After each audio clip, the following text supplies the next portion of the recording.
सहस्रशीर्षः पुरुषः सहस्राक्ष सहस्रपात् सभूमिं विश्वतो वृत्वा अत्यतिष्ठद्दशाङ्गुलम् न कर्मणा प्रजया धनेन त्यागेनैके अमृतत्वमानसु परेण नाकं निहितं गुहायां बिभ्राजते यद्यतयो विशन्ति वेदान्तविज्ञानसुनिश्चितार्थ संन्यासयोगाद्यतयः शुद्धसत्त्वा ते ब्रह्मलोकेषु परान्तकाले परामृतात् परिमुच्यन्ति सर्वे परामृतात् परिमुच्यन्ति सर्वे।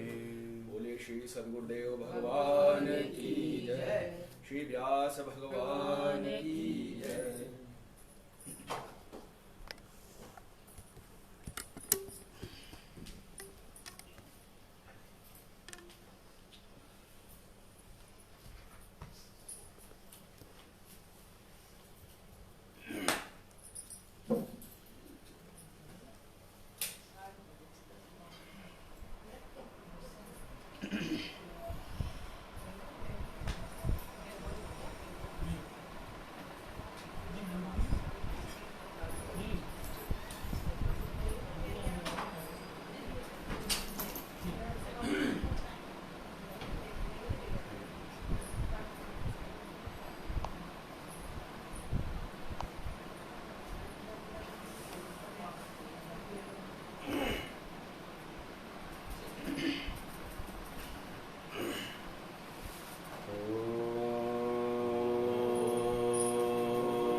शङ्करं शङ्कराचार्यं केशवं बादरायणं सूत्रभाष्यकृतौ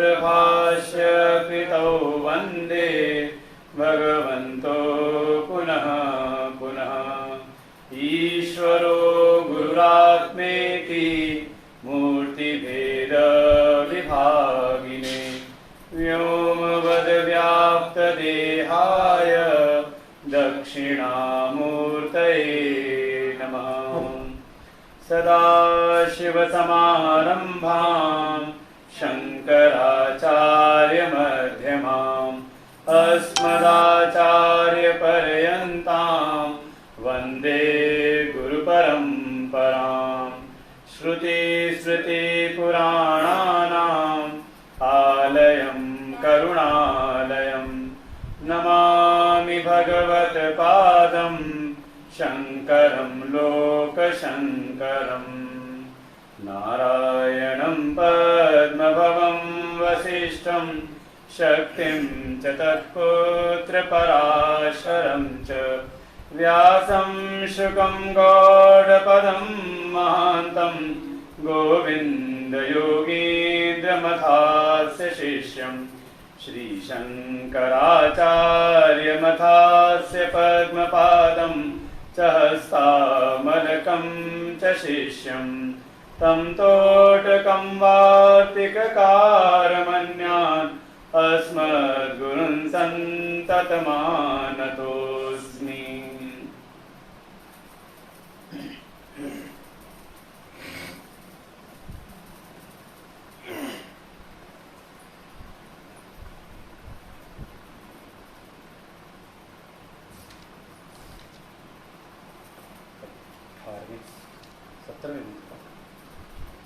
सत्रहवें मन से पाठ करते हैं। 29वें पृष्ठ संख्या पर है। त्रिणाचिकेत त्रिविरेत्य संधिं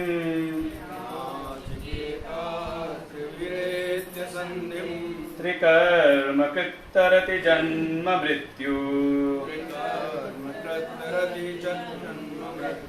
ब्रह्मयज्ञं देवमीड्यं विदित्वा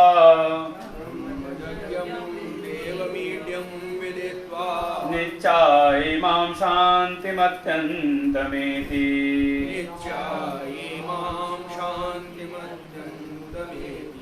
त्रिणाचिकेतस्त्रयमितद्विदित्वा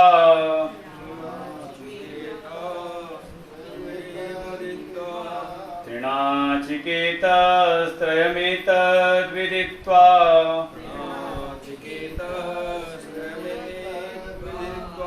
य एवं विद्वान् चिनुते नाचिकेतम्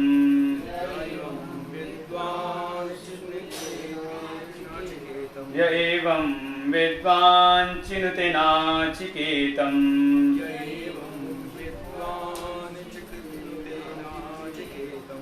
य एवं विद्वांश्चिनुते य एवं विद्वांश्चिनुते नाचिकेतम्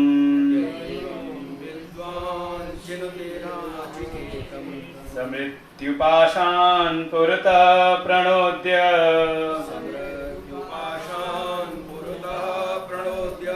शोकातिगो मोदते स्वर्गलोके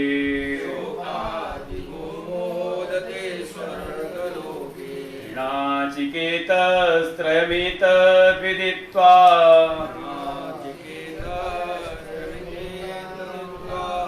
त्रिणाचिकेतस्त्रयमितद्विदित्वा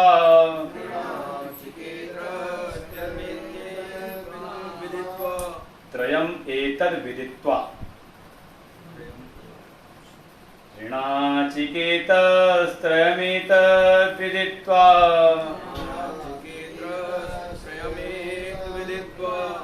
य एवं विद्वांश्चिनुते नाचिकेतम्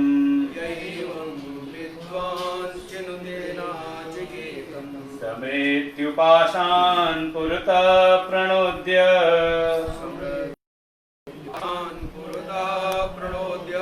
शोकातिगो मोदते स्वर्गलोके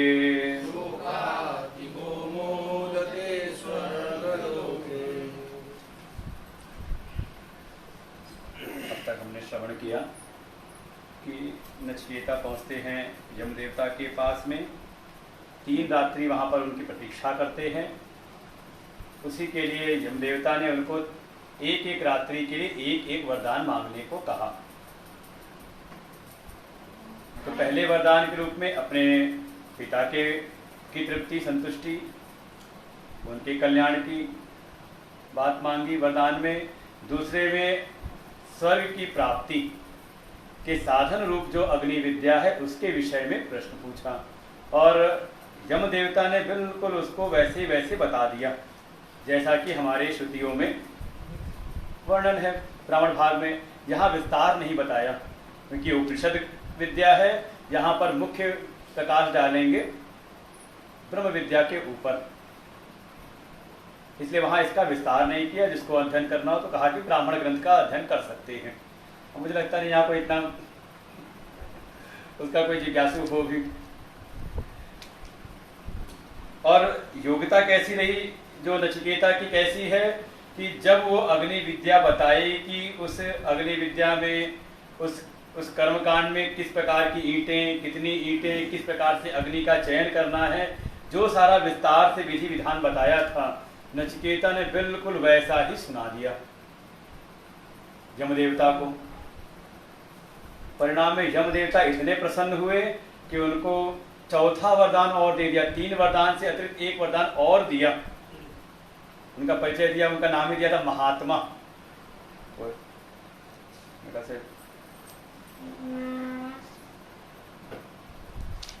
16वें मंत्र में तम ब्रवीत प्रियमाणो महात्मा, कि उन महात्मा यम देवता ने, महात्मा तो बड़ा चिंतन किया था, जिनकी बुद्धि क्षुद्र ना हो, संकीर्णता ना हो, जिसकी बुद्धि में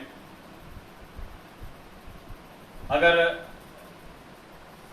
शुद्धता तो अपने लिए, अपना जीवन संयम में है, कम से कम में अपना जीवन चल जाए, लेकिन जब किसी और के लिए कुछ करना हो, तो माता पिता की सेवा करनी हो, पितरों के लिए करना हो, तो भगवान के लिए करना हो, आचार्य के लिए, गुरु जी के लिए करना हो, तो या समाज के कार्यों के लिए करना, तो उसके लिए परम उदार हो जाते हैं। ऐसे जिसके चित्त, जिसका ऐसा चित्त है, उसको कहते हैं महात्मा।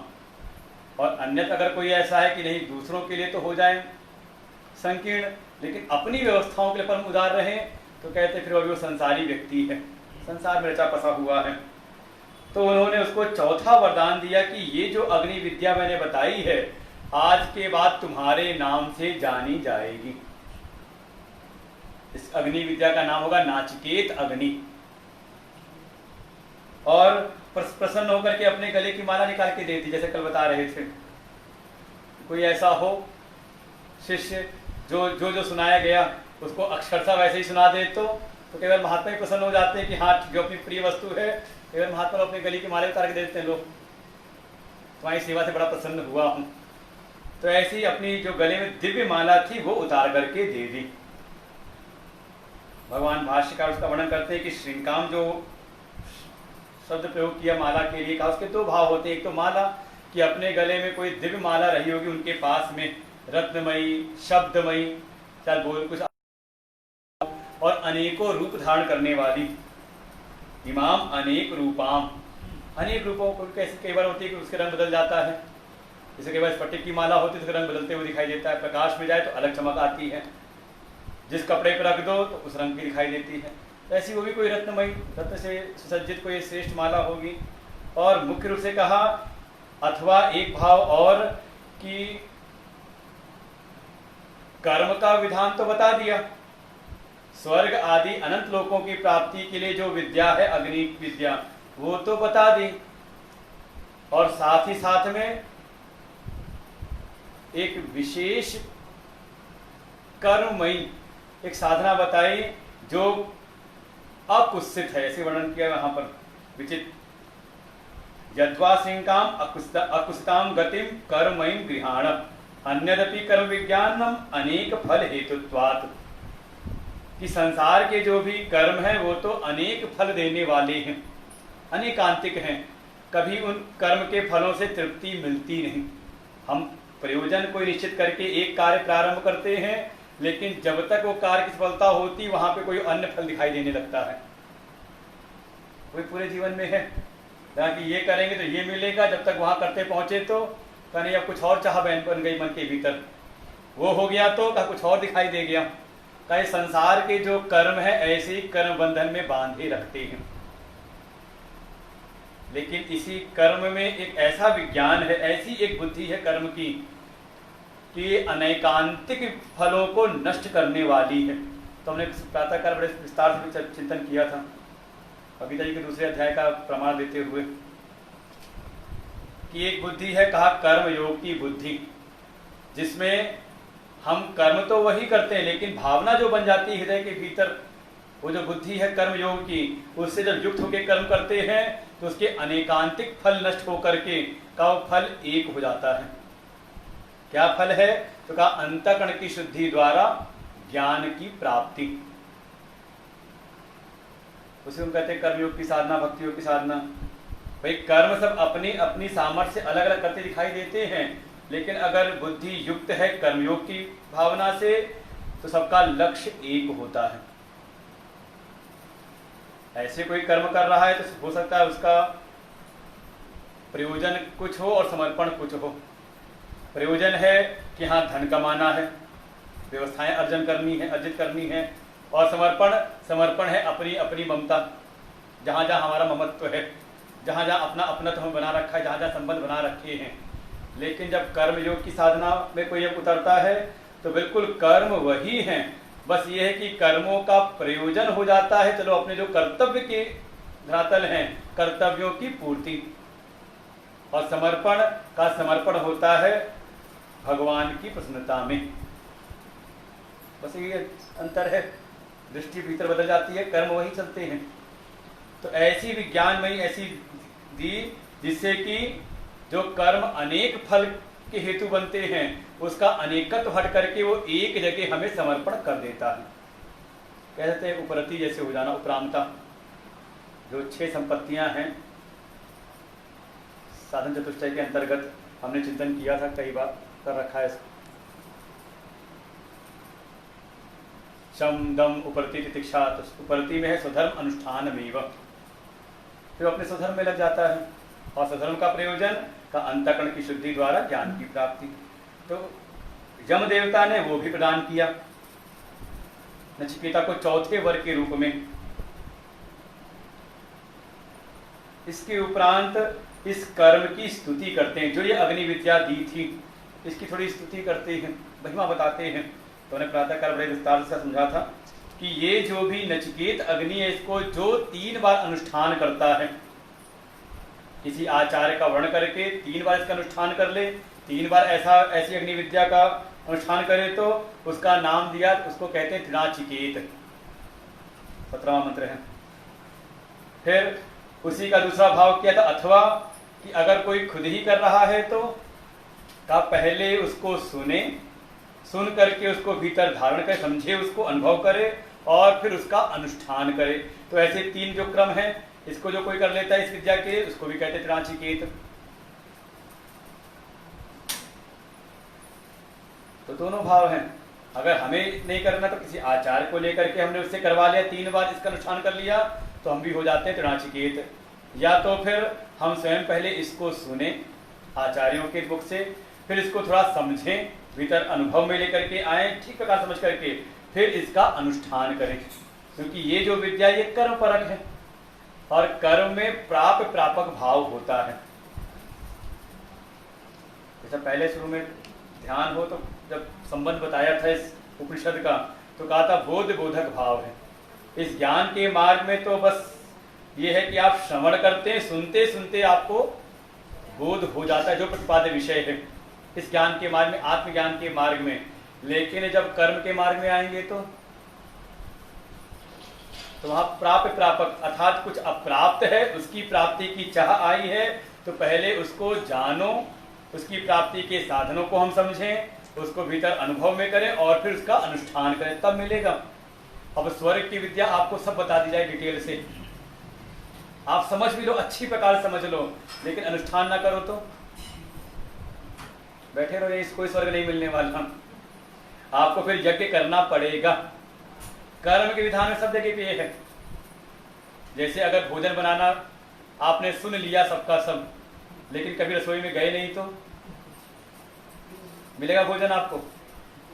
तब आप प्रापक है, पहले सुनो, समझो और फिर उसको अनुष्ठान करो, उसको कर्म में, क्रिया में लेकर के आओ, तब फल की प्राप्ति होगी। तो ऐसा अगर कोई ये 3 तरह से कर ले, पहले सुने इस विद्या को, समझे और इसका अनुष्ठान करे, तो उसको भी कहते हैं त्रिनाचिकेत। तो इस नाचिकेत अग्नि का अनुष्ठान इस प्रकार से करता है। और करे तो कैसे करे? तो एक बात और कही कि 3 से संबंध जोड़ करके, जब तक कर्म के क्षेत्र में हैं तब तक 3 से संबंध जुड़ा रहे। भिरेत संधि, 3 के साथ संधि बनी रहे। किससे किससे? कहा माता, पिता और आचार्य। संबंध कैसा? हाँ सब मेरे हैं, मैं इनका हूं, ऐसा कहा नहीं। केवल ये वाला संबंध नहीं, मोह वाला संबंध नहीं। संबंध कैसा कि जो माता पिता और आचार्य की शिक्षा है, जो उनके श्रेष्ठ संस्कार हैं, जो उनका अनुशासन है, उसके अंतर्गत रहें जब तक कर्म के क्षेत्र में है। हाँ, जब आत्मज्ञान के लिए बढ़ते हैं तो तब कह जाए हाँ सबका त्याग कर सकते हो, सर्वधर्मान परित्यज्य माम एकम शरणम व्रज। लेकिन जब तक कर्म के क्षेत्र में है तब अगर कोई गृहस्थ में और माता पिता की अवहेलना करे तो इसके लिए कथाएं हैं पुराणों की। कोई कहे कि नहीं हमारे पिता तो बिल्कुल दूसरे मार्ग वाले हैं, तो फिर दृष्टांत देखे प्रहलाद का, कथा पढ़े कभी खुद उठा करके भागवत जी को। कहीं पर ऐसा आया हो कि प्रहलाद ने अपने पिता की निंदा की हो, उनका तिरस्कार किया हो, उनका अपमान भी नहीं किया लेकिन उनका अनुकरण भी नहीं किया। यह है विवेक दृष्टि। कोई पूज्य है, अगर वो धर्म के मार्ग का अनुयायी नहीं है तो बिल्कुल हमारे लिए अनुकरणीय नहीं है, लेकिन इसका मतलब नहीं कि वो वंदनीय नहीं है। पिता है तो पिता के अनुसार उनको सम्मान दे। सब विवेक से आता है, करना पड़ता है, समझ में आ जाए तो हो जाता है, सब रास्ता निकल आता है। इसलिए कहा तीनों को माता पिता और आचार्य के अनुशासन के अनुरूप उससे संधि किए रहें। जो उनके श्रेष्ठ संस्कार हैं उसको अपने जीवन में धारण करके, और बड़ा इसका विस्तार किया था वहां पर कि श्रुति स्मृति और शिष्टर्वाह किससे संधि कर लें। कहा जब कुछ करना हो तो वेद में कैसा कहा है श्रुतियों में, फिर उसका ही जो विस्तार है स्मृतियों में, वेद के सिद्धांतों का ही 54 स्मृतियों में, जिसमें मुख्य मनुस्मृति, उसमें क्या कहा गया है उसके अनुरूप, या जो शिष्ट महापुरुष हैं, आदर्श महापुरुष हैं, उनके अनुसार जो 3 प्रकार के कर्म करते हुए, ठीक है, इस अग्नि विद्या का अनुष्ठान शायद 1 बार या 3 बार करेगा जैसा बताया भाव लेकर के, लेकिन इसके साथ साथ ऐसा नहीं कि आपका जीवन कैसा भी बना रहे, कैसा भी हम जीवन जीते रहे, 1 बार कर लेंगे तो काम बन जाएगा। हर कार्य के लिए, हर क्रिया के लिए एक योग्यता भी चाहिए। जब श्रेष्ठ व्यक्ति के द्वारा, योग्य व्यक्ति के द्वारा वो क्रियाएं की जाती है तो उसका उचित फल प्राप्त होता है। तो इसके लिए निरंतर त्रिकर्म कृत 3 प्रकार के कर्मों को जीवन पर्यंत करते रहें। कौन कौन से? तो कहता है यज्ञ, अध्ययन और दान, अर्थात हमारे नित्य के कर्म हैं। केवल खाओ पियो और सो नहीं, बच्चों को पालो, केवल यही कर्म नहीं है, वो भी हमारे कर्तव्य हैं, लेकिन साथ में कर्तव्य अपना आत्मिक कर्तव्य भी है, अपने आत्म कल्याण के लिए भी कर्तव्य करते हैं, अपने अंतर्गत शुद्धि के लिए। तो नित्य रूप से यज्ञ समय समय चलो रोज ना कर सके, वैसे लोग करते, बहुत सारे लोग रोज करते हैं अग्निहोत्र, नहीं तो कम से कम पूर्णमासी अमावस्या महीने में 1 बार कर लें। एक नित्यता के रूप से क्या निरंतर हमारे यहाँ यज्ञ होते रहें। अध्ययन, कम से कम कोई भी वैदिक शास्त्र हमें निरंतर स्वाध्याय करना चाहिए। रामायण का पाठ, भागवत पढ़ें, बुद्धि तीव्र है तो उपनिषद का अध्ययन करें, स्वाध्याय करें। बिल्कुल निश्चित एक अंश नियम बना ले कि एक मंत्र, एक श्लोक पढ़ना है। अध्ययन ऐसा नहीं कि नहीं करते, खूब करते हैं अध्ययन। किसका? कहा अखबार का। वो पढ़ेंगे सुबह उठा के, बिना उसके कहो काम चलता है, दिन बीतता नहीं। ऐसी नियम हो कि हमें गीता पढ़नी है, उपनिषद पढ़ना है, रामायण पढ़नी है, बिल्कुल नियम लगा दें कि 10 मिनट, 15 मिनट, आधा घंटा। बस ये है कि होता क्या है, सुन करके शौक चढ़ता है। कई बार पहले दिन उठाया तो कम से कम 1 घंटा बैठ के पढ़े, अगले दिन 50 मिनट, अगले दिन 40 मिनट, उसके बाद आधे घंटे, धीरे धीरे 1 हफ्ते बाद का वो अलमारी की शोभा में बनी हुई है किताब, पुस्तक, ग्रंथ। शुरुआत करें कम से, जब वो नियम बिल्कुल पक्का कर लें तो बढ़ाते चले जाएं जैसी रुचि हो उसमें। लेकिन एक कम से कम का नियम पक्का हो। अगर माला का जाप करना है तो ठीक है, नियम बना ले 5 माला जपनी ही जपनी है। बाकी समय लगा, समय मिला, मन लगा तो बढ़ा दिया। ऐसी कोई ग्रंथ का स्वाध्याय करना है तो नियम बना ले कि एक मंत्र की व्याख्या तो पढ़नी है, या केवल पाठ करना है तो 5 मंत्र, 11 मंत्र पढ़ने ही पढ़ने हैं।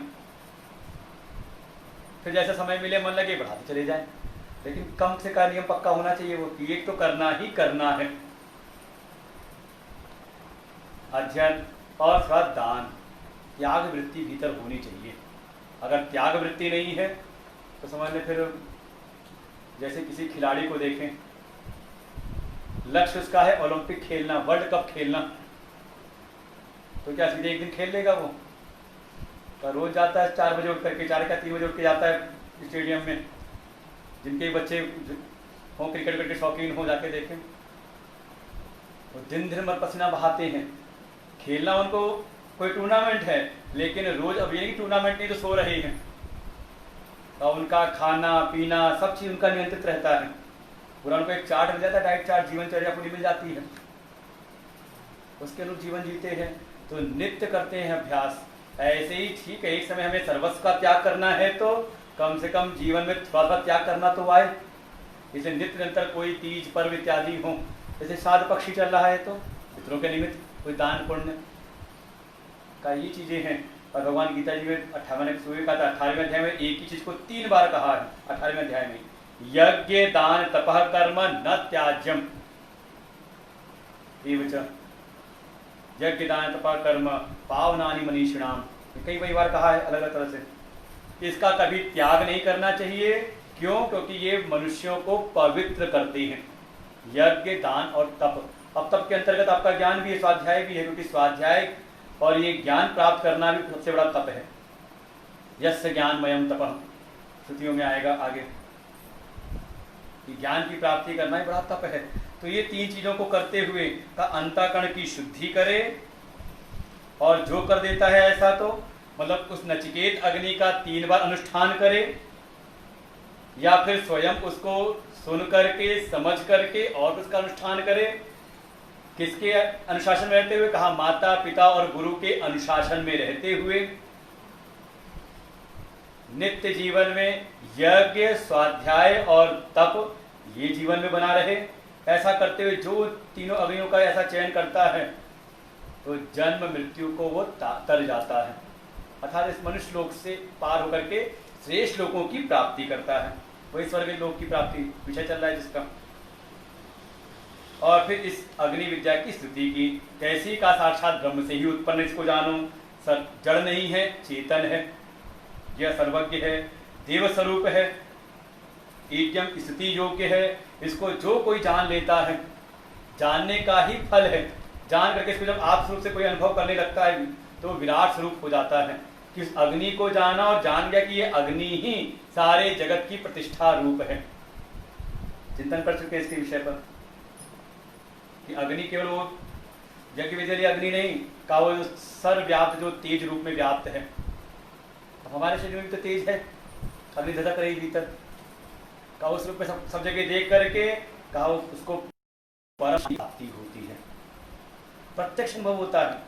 मैंने प्रातःकाल कहा कि सत्संग में बैठे रहो तो कोई चिंता है, किसी को जो हो रहा हो इस समय सत्संग में बैठे बैठे,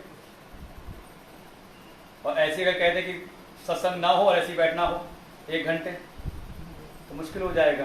क्या है, हो सकता है भले कमर में दर्द हो, घुटने में दर्द हो रहा हो, बैठने में दिक्कत हो रही हो, लेकिन मन इस परिस्थिति में भी शांत है। का सुनने का ही फल है हमारे इन उपनिषदों की विद्या को, वेदांत की विद्या को सुनने का ही। पुनः इसका फिर उपसंहार करते हैं। त्रिनाचिकेतः त्रयमेतद् विदित्वा य एवं विद्वान चिनुते नाचिकेतम।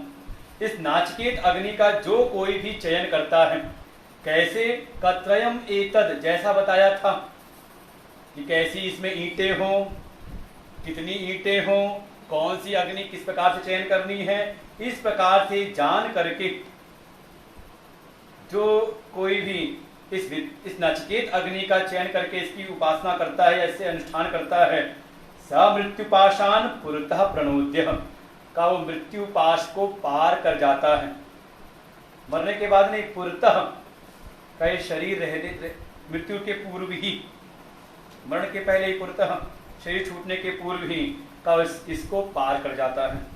और पार करके शोकातिगो मोदते स्वर्ग लोके, शोक आदि को पार करके स्वर्ग लोक की प्राप्ति करके का परम मुदित हो जाता है। मोदते आनंद की प्राप्ति करता है। इसमें है शब्द अच्छे, जैसे कहा सब मृत्युपाशान, मृत्युपाश को पार करके, तो यहां पे दिया मृत्युपाशान, तो भगवान भास्कर कह रहे हैं अधर्म अज्ञान राग द्वेषादि लक्षणान पुरतः अग्रतः पूर्वमेव शरीर पातात इत्यर्थ। कि शरीर रहते रहते ही कहा वो मृत्यु के जो पाश हैं, कौन कौन से मृत्यु पाश हैं? कहा अधर्म, जो हमारे जीवन में अधर्म होते रहते हैं। अधर्मियों की व्यक्ति की मृत्यु होती है। यम देवता की मुलाकात उसी से होती है, धर्मी व्यक्ति से ही। नहीं तो वो तो प्रसन्न होकर के जाता है अपने धर्म किया हो, धार्मिक व्यक्ति हो तो, धर्म की पूंजी हो तो वो तो फिर जो उसकी अग्नि विद्या वो आके इसका स्वागत करती है। चलिए भाई, परीक्षा में कौन डरता है? परीक्षा समय में जो नियम से अपनी पढ़ाई लिखाई कर रहा है उसको भय नहीं लगता। किसको लगेगा? का जिसने नियम का पालन नहीं किया है, पढ़ाई लिखाई नहीं की, उसको डर लगेगा। वो तो बड़ा प्रसन्न रहता है जो नियम का पालन कर रहा है, ठीक है परीक्षा हो रही होकर के प्रमोट कर जाएगा आगे। ऐसे ही अपने सब लोग कार्य क्षेत्र में जो सही प्रकार से कार्य करे वो आगे बढ़ता चला जाता है, प्रोन्नति होती रहती है। किसको भय लगता है? का जो कभी नियम से अपने कार्य को नहीं करता, लापरवाही करता रहता हो, उसी के मन में चिंता रहती है, पता नहीं प्रमोशन होगा कि नहीं होगा, अरे कहीं डिमोशन ना हो जाए। तो वैसे ही कहा जो धर्म के मार्ग में, उसको फिर ये धर्म का मार्ग जो है, धर्म प्रतिष्ठा ही का उसके जीवन में वैराग्य ले आती। धर्म से विरति जोगते ज्ञान, वास्तव में घबराता है अधर्मी व्यक्ति। तो ये जो विद्या है इसके द्वारा, इस अग्नि विद्या के द्वारा कहा वो ये जो अधर्म रूपी पाश है इससे पार हो जाता है।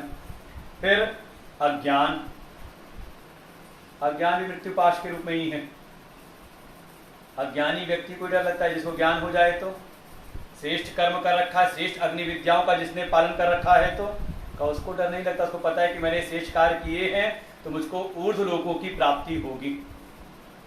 वो नहीं घबराते, उनको पता है। जैसे कोई योग्य व्यक्ति हो और कहीं छटनी हो जाए तो उसको घबराहट नहीं होती, उसको लगता है ठीक है यहाँ छूटेगा कहीं और पकड़ लेंगे, है ना। घबराहट किसको होती है? जिसके पास योग्यता ना हो, अब क्या होगा मेरा।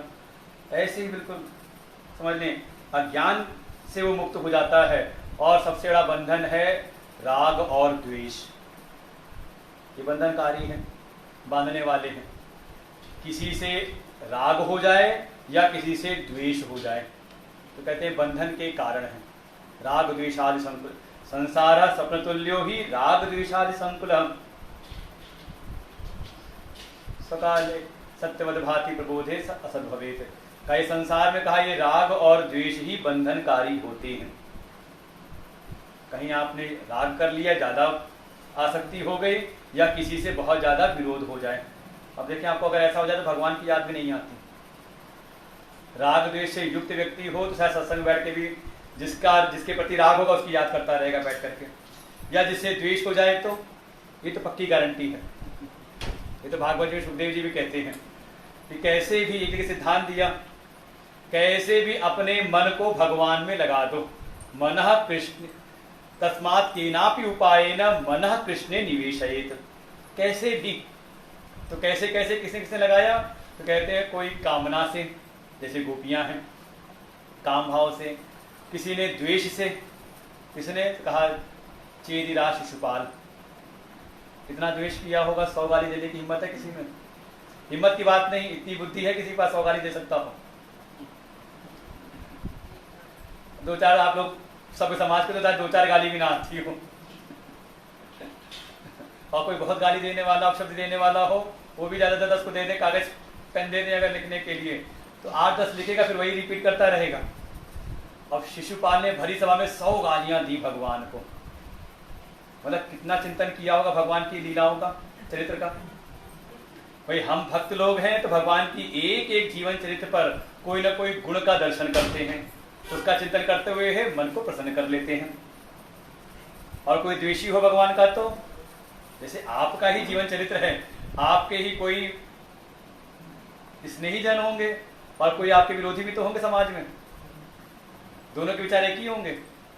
जिसका आपसे प्रेम होगा वो आपके गुणों का गुणानुवाद करेगा, आपकी प्रशंसा करता रहेगा सबसे, और जिसका जो विरोधी होगा आपका, तो समाज में क्या घर में ही होते, अपने ही घर में परिवार में 10 लोग हैं तो कोई हमारे बहुत स्नेही हैं जो हमारी प्रशंसा करते हैं और यहीं पर कोई विरोधी भी है, दोनों तरह के हैं। तो ये राग और द्वेष जब संसार में होता है तो यही बंधनकारी है।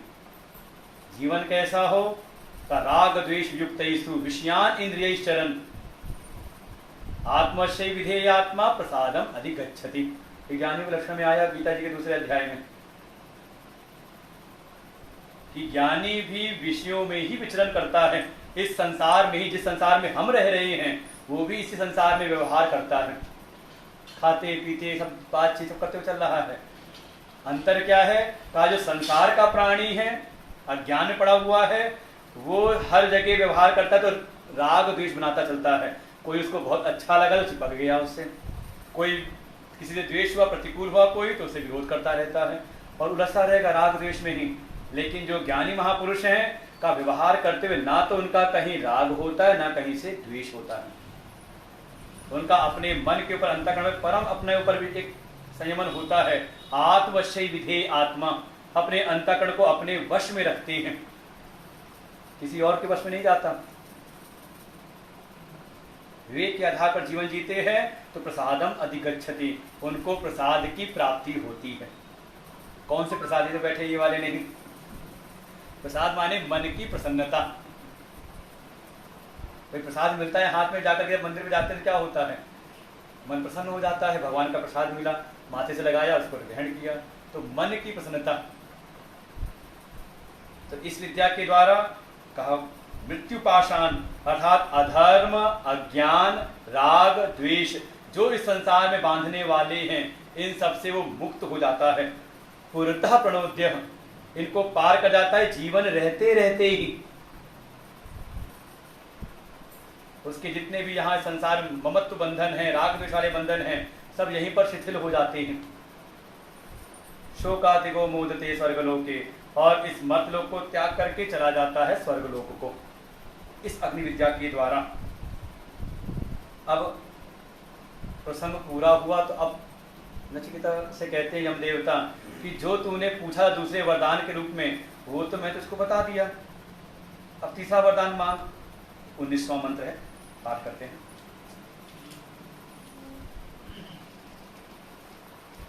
यहाँ भगवान भास्कर कह रहे हैं मोदित स्वर्गलोके, तो कहा स्वर्गलोके वैराजे विराट आत्मस्वरूप प्रतिपत्त्या, तो विराट स्वरूप को प्राप्त कर लेता है, हर देवत्व की प्राप्ति कर लेता है।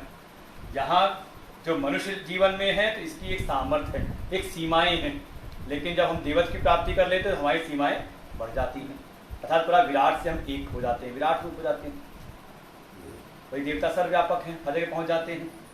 अगर अपने लोक में है तो अपने अपने अंश से हमारी इंद्रियों में बैठे हुए हैं, सबकी इंद्रियों के अधिष्ठाता देवता के रूप में बैठे हुए हैं, तो ऐसे विराट रूप की प्राप्ति कर लेता है। अर्थात अपनी इस मनुष्य जीवन की क्षुद्रता को त्याग करके विराट रूप को प्राप्त होता है इस विद्या के द्वारा। 19वां मंत्र। ईष्टे अग्नि नचिकेत स्वर्गयो, यमव्रणीथा द्वितीयेन वरेण, एतम् अग्निं तवै प्रवक्ष्यन्ति जनासः, द्वितीयं वरं नचिकेतो वृणीष्व, ईष्टे अग्नि नचिकेत स्वर्गयो, यमव्रणीथा द्वितीयेन वरेण, एतम् अग्निं तवै प्रवक्ष्यन्ति जनासः, द्वितीयं वरं नचिकेतो वृणीष्व,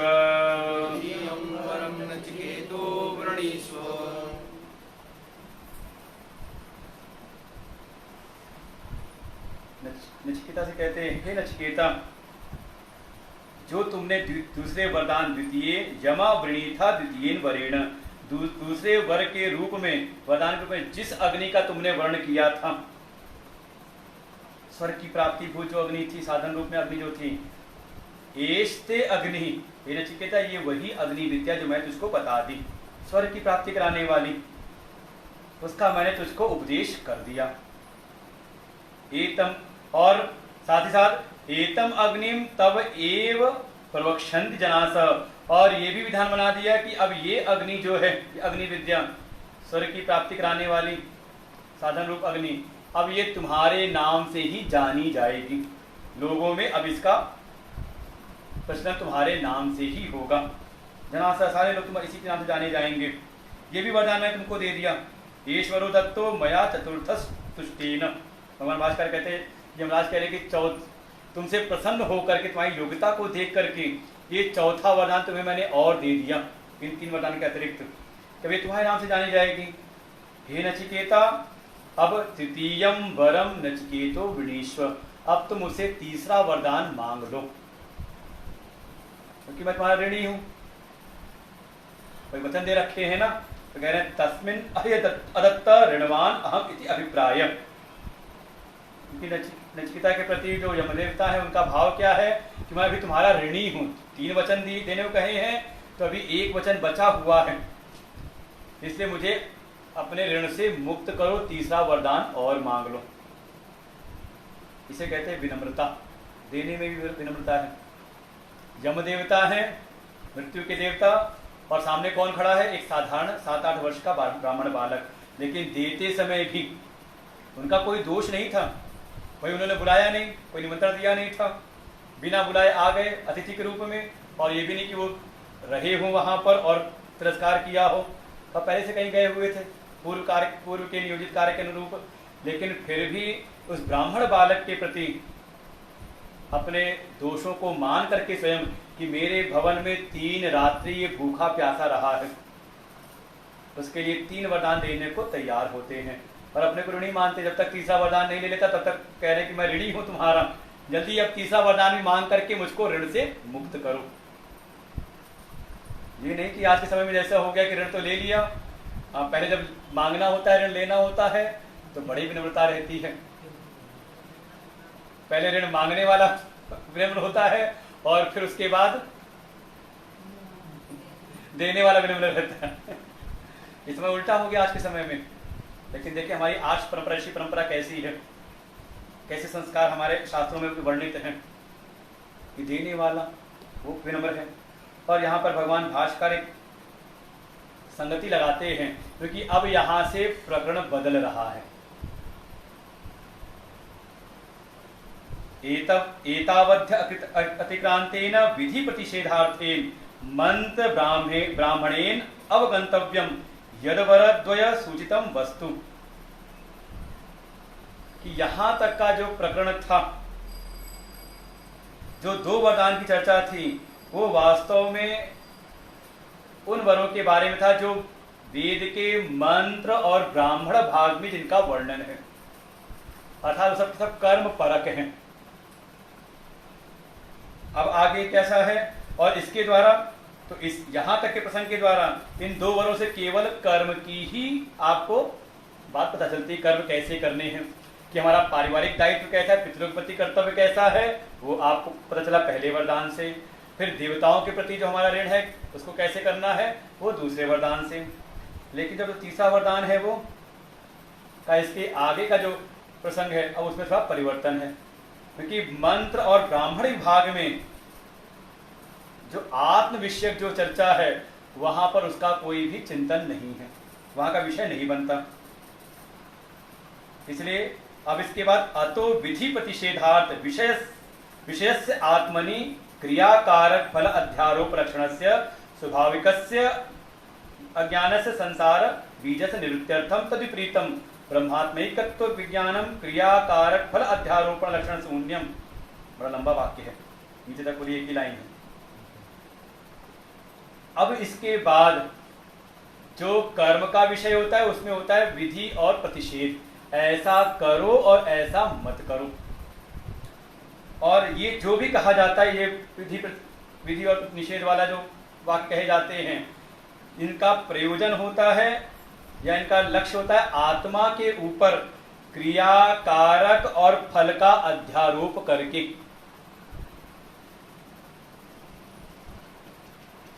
अथवा समझना पड़ेगा ये अध्यारोप अपवाद। जैसे पूजन में हम करते हैं, कई बार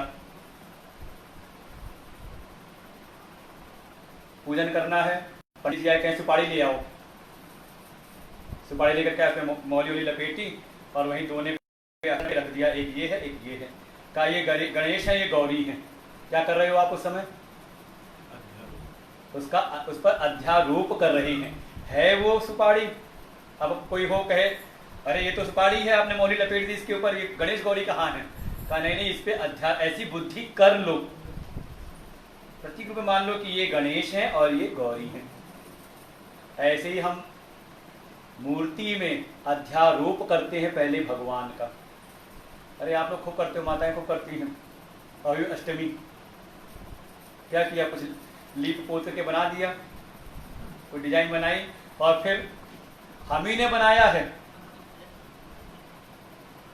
वो बड़ा मनासी थे, बड़ा खराब से बोला करते थे, एक व्यंग करते थे।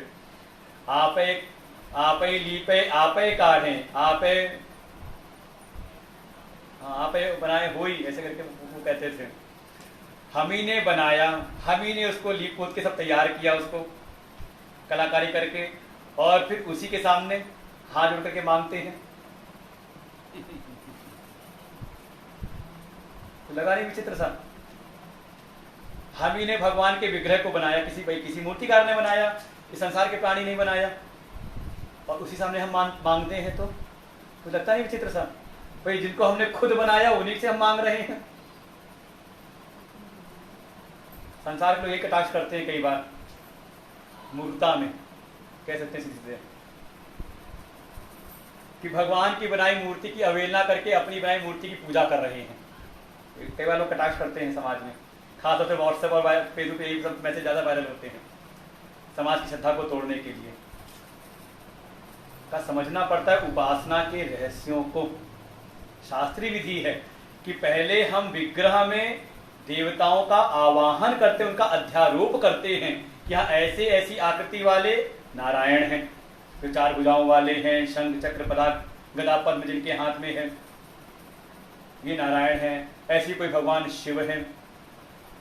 अध्यारोप करते हैं पहले, और उनमें सारे जो हमने जो गुण को सुन रखा है शास्त्रीय विधान से, उन सब का उसमें हम अध्यारोप करते हैं भावना करके, और फिर उनकी उपासना करते हैं। परिणाम क्या होता है? धीरे धीरे वही गुण हमारे भीतर आते हैं। तो इसे कहते हैं अध्यारोप करना, कि पहले किसी के ऊपर किसी चीज का अध्यारोप कर दिया और फिर व्यवहार चलाना, उससे व्यवहार करना। तो यही कह रहे हैं, ये जितने भी मंत्र और ब्राह्मण भाग जो वेद का है उसके द्वारा जो भी बताया जाता है वो क्या है, या जो 2 वरों में जिस विषय का वर्णन है वास्तव में वो सब वर्णन है पहले आत्मा के ऊपर ये देह आदि का अध्यारोप करके। पहले अध्यारोप ही करते हैं कि तुम ये शरीर हो, तुम मन बुद्धि हो, ये तो है अध्यारोप अपने ऊपर हो। फिर उसके बाद तुम्हारा ये नाम है। अच्छा जी, जो वर्ण और जाति सब है, तो चलो जाति तो प्रत्यक्ष जन्म से प्रकट हो गई। जाति मतलब जो जन्म से प्रकट हो जाए, कि ये मनुष्य जाति है और ये पशु जाति है। फिर ये गौ जाति है, ये सिंह जाति, जाति अर्थात जो जन्म से प्रकट हो। और वर्ण का जिसका वर्णन करना पड़े, वर्ण्यते इति वर्ण, जिसको बताना पड़े, तो अध्यारोपी तो है। ब्राह्मण क्षत्रिय वैश्य शूद्र सबके सब ढेर सारा अध्यारोप होता रहता है। फिर उसके आधार पर फिर किस आश्रम में हो, ब्रह्मचर्य आश्रम, गृहस्थ आश्रम, वानप्रस्थ संन्यास, अध्यारोप किया। उसके बाद उसके आधार पे फिर कुछ नियम बताए जाते हैं। आप इस वर्ण के हो तो आपके ये कर्तव्य हैं, इस आश्रम में हो तो ये कर्तव्य आपके हैं। तो ये जितना भी वेद का जो पहला हिस्सा है कर्म कांड वाला, मंत्र और ब्राह्मण विभाग, वास्तव में पहले वो आत्मा के ऊपर क्रिया कारक और फल का अध्यारोप करके वो पहले सारे नियमों को बताता है, हमारे जीवन को अनुशासित करके शुद्ध करने के लिए, जीवन की शुद्धि के लिए। लेकिन ये सब होता क्या है का ये जितना भी अध्यारोप है और ये क्रिया का कारक फल जो भी अध्यारोप है, इसके द्वारा का संसार की प्राप्ति में पुनः पुनः होती रहती है। क्योंकि ये सब जो भी होता है कहा अज्ञान के कारण ही होता है, आत्मस्वरूप का अज्ञान, और फिर हम अपने शरीर आदि में या शरीर आदि को अपनी आत्मा पे ही अध्यारोप कर लेते हैं। तो इसके द्वारा संसार की ही पुनः पुनः प्राप्ति होती रहती है। तो अब आगे का जो प्रसंग है वो किस लिए है का ये जो स्वाभाविक रूप से ये जो अज्ञान के कारण ये जो अपनी आत्मा पर ये मन बुद्धि देह आदि का, चाहे सूक्ष्म देह हो चाहे स्थूल देह हो, इन सब का जो हमने अध्यारोप कर लिया है, जो आत्मा है नहीं अनात्म तत्व हैं, उनका हमने अपने आत्मा पर अध्यारोप कर लिया। मैं हूं तो नित्य स्वरूप आत्मा, लेकिन मान क्या बैठे मैं शरीर हूं, मैं मन बुद्धि हूं। क्यों मुझे डिस्टर्ब हो रहे हैं? चल तो रहा है सब, मन गया ना इधर उधर। ऐसे कहते समाधान, वो कहा था निबोध, अर्थात मन को एकाग्र करके।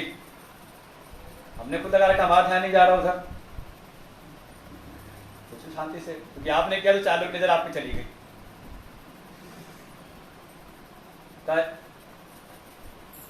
अज्ञान के कारण अपनी अपनी आत्मा के ऊपर हमने अध्यारोप कर रखा है, और यही बीज बनता है इस संसार का, पुनरपि जननम पुनरपि मरणम, बार बार आवागमन का उसकी निवृत्ति के लिए ही अब आय का प्रसंग प्रारंभ होना है। इसे निवृत्त्यर्थम तद विपरीतम विपरीत ब्रह्मात्मैकत्व विज्ञानम क्रियाकारक फल अध्यारोप लक्षण शून्यम आत्यंतिक निश्चय प्रयोजनम वक्तव्यम इति उत्तरो ग्रंथ आरभ्यते।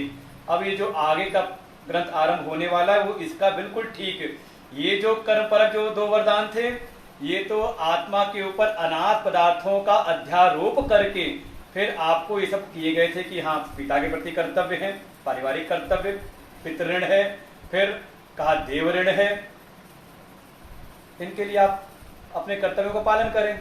लेकिन अब जो आगे का ग्रंथ प्रारंभ हो रहा है वो इससे ठीक विपरीत, अब ये सारे जितने भी अध्यारोप हैं क्रिया कारक फल आदि, कि ऐसा ऐसा कर्म करने वाले को ये फल प्राप्त होगा, इन सब का अब अपवाद के रूप में इससे ठीक विपरीत ब्रह्मात्मैक्य बोध करा करके कि आत्मा ही पर ब्रह्म है, वो इस संसार के बीजभूत जितने अध्यारोप हैं इन सब से निवृत्ति कराने के लिए है, और प्रयोजन का निश्रेयस की प्राप्ति अर्थात मोक्ष की प्राप्ति कराने के लिए ही अब ये ग्रंथ आगे का प्रारंभ हो रहा है। तम एतम अर्थम द्वितीय वर प्राप्ति अपि अकृतार्थत्वम तृतीय वर गोचरम आत्मज्ञानमंतरे इति आख्यायिकया प्रपंचयति। और का ये 2 वरदान हैं जो अभी मांगे गए, इनके द्वारा जो कुछ भी प्राप्त होता है उसके बाद भी अकृतार्थ भाव रह जाता है, अभी कृत्यता वाला भाव नहीं आता, तृप्तिपूर्ण तृप्ति नहीं होती, क्योंकि ये सब के सब कर्म के द्वारा प्राप्त हैं, तो कर्म अपने आप में अनित्य है, तो इसके द्वारा प्राप्त होने वाला जो भी फल होगा वो कैसा होगा? अनित्य होगा। तो उसकी निवृत्ति के लिए भी ये तीसरा जो वरदान है अब वो किसके लिए है? का आत्मज्ञान के लिए, क्योंकि आत्मज्ञान के अनंतर ही परम तृप्ति की प्राप्ति हो सकती है, कृतार्थ भाव की प्राप्ति हो सकती है, और कोई उपाय है नहीं। इसके लिए अब ये आख्यायिका आगे की प्रारंभ होती है। और एक बात और कही, तो इसका मतलब क्या कहेगी? पुराने सब बातें चीजें बेकार हैं। जब एक समय फिर मन में आता है कि जब एक समय कर्म को छोड़ना ही है तो कर्म करें क्यों फिर?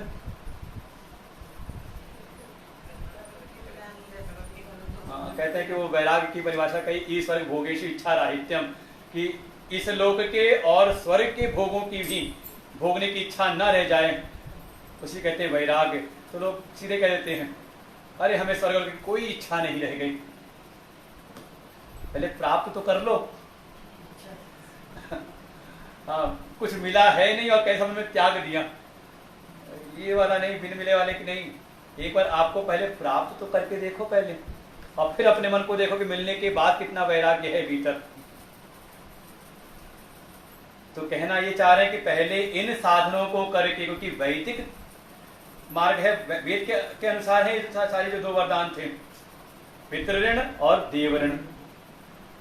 ये जो भली प्रकार से, सम्यक प्रकार से जब जिसका अनुष्ठान जो कर लेता है और करने के उपरांत इनसे प्राप्त जो भी फल है उसमें जिसका वैराग्य बना रहता है, वास्तव में वो आगे की विद्या का अधिकारी है। ये समझाने के लिए आगे वाला ये प्रकरण भी है, ये समझना पड़ता है कि जो आगे की विद्या है ये अब सुनने मात्र से नहीं होगी, का भीतर पात्रता भी चाहिए वैसी ही, परम वैराग्य कि पहले ये सब कि पितरों की सेवा करें, पितरों से उऋण हो, और अच्छा सेवा करते हुए, सेवा तो कर रहे हैं, मन में क्या आ जाए, पिताजी साहब हम ही को देके जावें, क्या हुआ सेवा में दोष आ गया, कह रहे हैं आगे आप फिर इस आगे की विद्या के अब आप पात्र नहीं बन पाएंगे। फिर ठीक है, मेरा कर्तव्य है ये, मुझे करना ही चाहिए, इसलिए कर रहा हूं, मेरी ड्यूटी है। और ऐसी देवताओं के लिए भी, देवताओं की सेवा करके अगर फल बना ली, कामना बना ली तो कुछ दिन बाद जब फल नहीं मिलेगा तो छोड़ो, हटाओ देवताओं की पूजन, और कोई 2-4 इष्ट मित्र भी मिल जाएंगे। जब से पूजन पाठ में ज्यादा लगे हो ना तभी समस्या ज्यादा आ रही है, तो आप भी कहोगे हाँ ठीक कह रहे हो, आज से बंद, आज से कभी से बंद सारी पूजा पाठ, तो आपकी गति आगे ना हो करके आपकी गति और पीछे चली जाती है। तो बिल्कुल समझ लें, यतः पूर्व अस्मात् कर्म गोचरात् साध्य साधन लक्षणात् अनित्या विरक्तस्य आत्मज्ञाने अधिकार इति तन्निंदार्थम पुत्र उपन्यासेन प्रलोभनम क्रियते। हमारे का विषय जो है वो देखेंगे ऐसे ही आएगा सब, जब देवता बहुत प्रलोभन देंगे जब तीसरे वरदान में जब आत्मविद्या मांगते हैं तो कह रहे हैं अब आगे का प्रसंग ये भी है कि आत्मज्ञान जो आगे की विद्या है, आत्मज्ञान की विद्या, उसमें उसी का अधिकार है जो पूर्व के जो भी बताए गए अस्मात् कर्म गोचरात्, ये जो कर्म की विद्या बताई गई थी, इन सबके द्वारा जो भी साध्य है, अर्थात इन साध्य साधनों के द्वारा जो कुछ भी प्राप्त होने वाला है सबका सब अनित्य है, और उस अनित्य में से, उन अनित्य पदार्थों से कहा जो विरक्त हो चुका हो उसी का आत्मज्ञान में अधिकार है। पहले वेदों के द्वारा जो भी प्रारंभिक कर्म की साधना बताई गई है, क्योंकि अभी अज्ञान में है तो अज्ञान में अभी हम अपने को देह मान रखा है, तो देह को मान करके जो भी साधनाएं वेद में बताई गई हैं, धर्म, उपासना, योग आदि परंपरा जो भी साधन हैं, उन सब को करते रहें। पितृण देवऋण से उऋण होने के लिए जो भी कर्तव्य बताए गए हैं सम्यक प्रकार से उसको करें, और करते हुए जो भी इसके फल हैं ये विचार करते रहें कि सब कर्म से उत्पन्न हो रहे हैं, तो सबके सब कैसे कहा अनित्य हैं।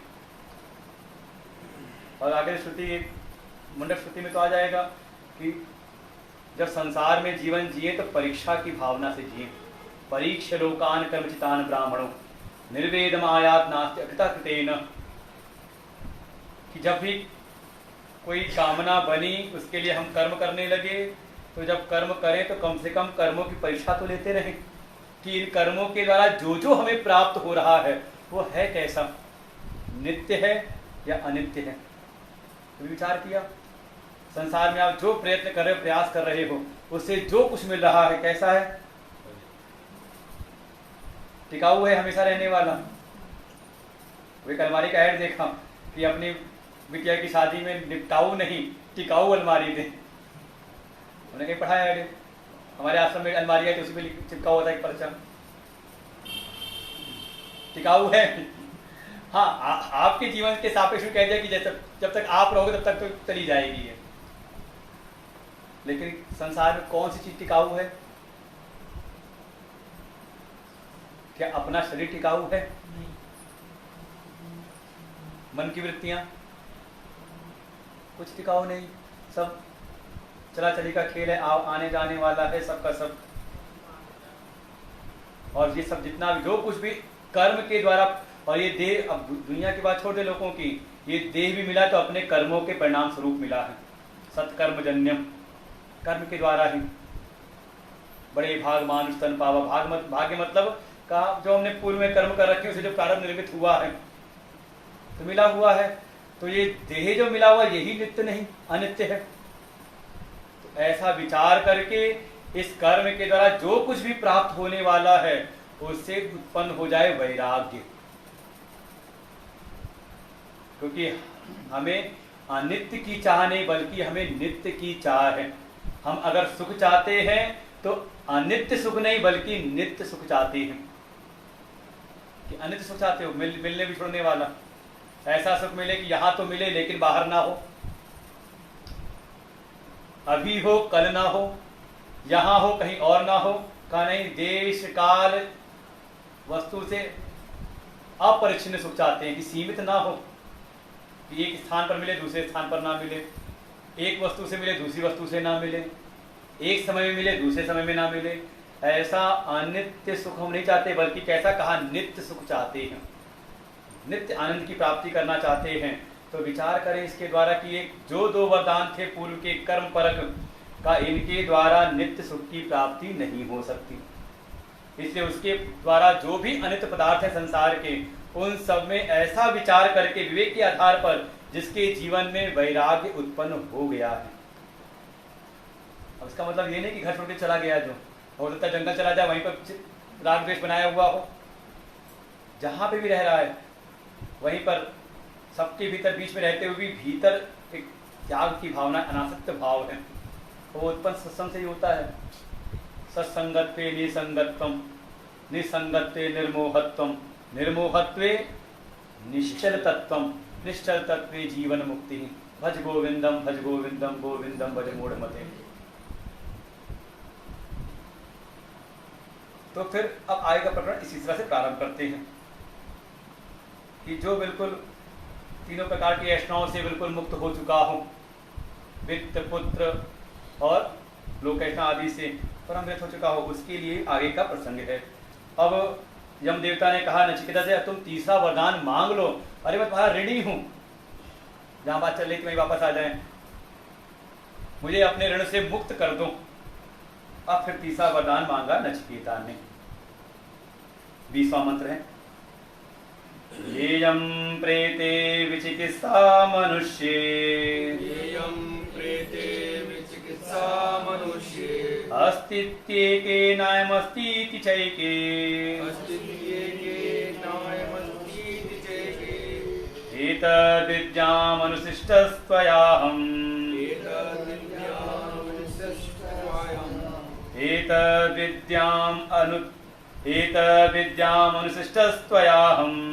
एतद्विद्यामनुशिष्टस्त्वयाहम्, वराणाम एष वर तृतीयः,